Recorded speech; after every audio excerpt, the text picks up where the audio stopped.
What's happening, sports fans? How you doing? I am Kendrick, the sports guy. Good day to you. And we're talking legendary former Alabama coach Nick Saban. He came out a couple of days ago and talked to ESPN about his retirement. Make sure you like the video and leave a comment.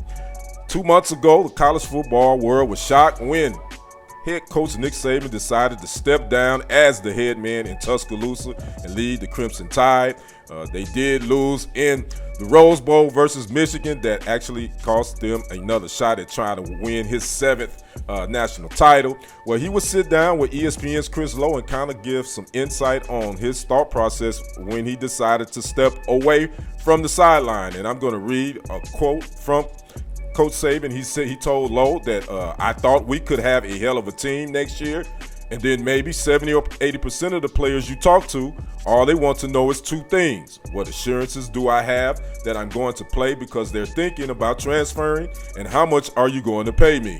Our program here was always built on how much value can we create for your future and your personal development, academic success in graduating, and developing an NFL career on the field. Coach Saban will go on to say, so I'm saying to myself, maybe this doesn't work anymore, that the goals and aspirations are just different, and that it's all about how much money can I make as a college player. I'm not saying that's bad. I'm not saying it's wrong. I'm just saying that's never been what we were all about, and it's not why we had success through the years.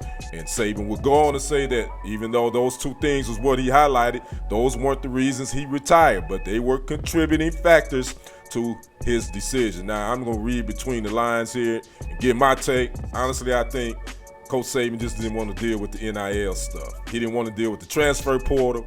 He felt like I've been at Alabama 17 seasons, 201-29 career record there, 6 national titles. Why should I have to deal with trying to recruit an 18-year-old and he asking me how much money he can make or how much I can offer, or deal with transfer portal players that think that they can come in and they're not going to wait around and they're going to want to lead a program. He's never had to deal with that. I get it. When you're 72 years old, that's not really old. It's not old. But in coaching, when you've been coaching over 40-some years, you know that old saying, you can't teach an old dog new tricks.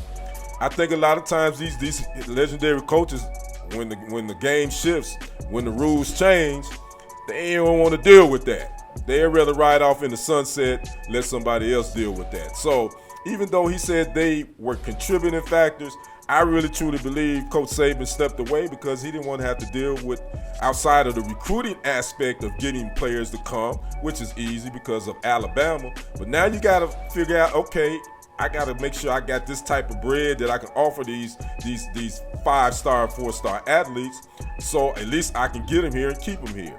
And that necessarily may not keep them there.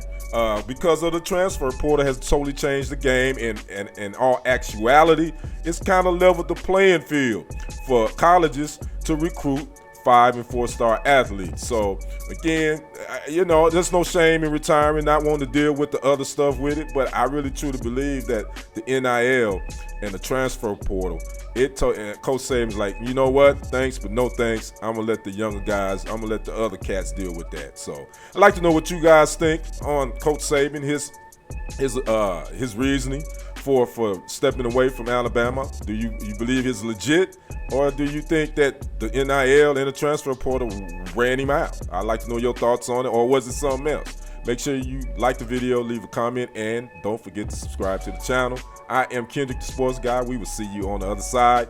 And on the next report, I am out. Peace.